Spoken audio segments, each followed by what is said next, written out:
Hello and welcome to the classic Hollywood movie you should know.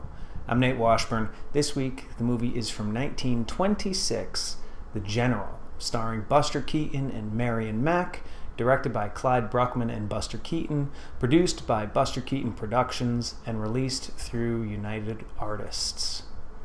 Now, I'm personally a huge Buster Keaton fan, and this movie is his best. He always said this was his personal favorite. Orson Welles described the movie. He said that The General was the greatest comedy film ever made, the greatest Civil War film ever made, and possibly the greatest film ever made. Now, the story concerns Johnny Gray, played by Buster Keaton. He's a train engineer in Georgia who is engaged to Annabelle Lee, who's played by Marion Mack.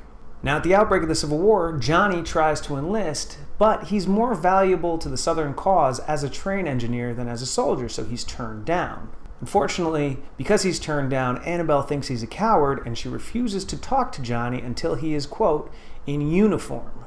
A year later, Johnny's beloved train, the General, is stolen by Union spies, and of course Annabelle is on the train. Johnny has to sneak behind Union lines, get his train and his girl back, and in the process he of course becomes a hero. Now, Buster Keaton, he based this story on a real incident that happened in 1862 during the Civil War. He sought realism in this production. It was only 64 years after the incident that it depicts. So Keaton was able to get proper trains. He was able to get proper equipment. Now, Keaton filmed the movie in Oregon, and he spent $750,000 on the production. One sequence alone, where the train named the Texas, which is chasing the General, plummets through a fiery bridge, it is listed as the most expensive stunt in silent movie history. That one shot alone cost $42,000. Buster Keaton was an incredibly popular comedian during the silent era.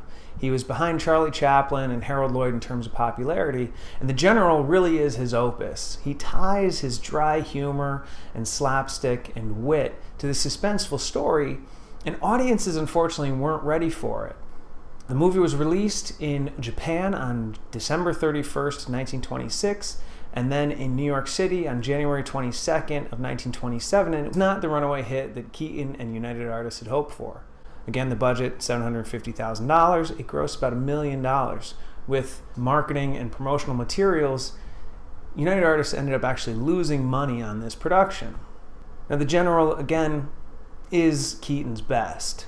On American Film Institute's updated 100 Greatest American Movies list, it falls at number 18. And in 1989, it was one of the first 25 movies selected for the National Film Registry to be preserved at the Library of Congress. This is an important film.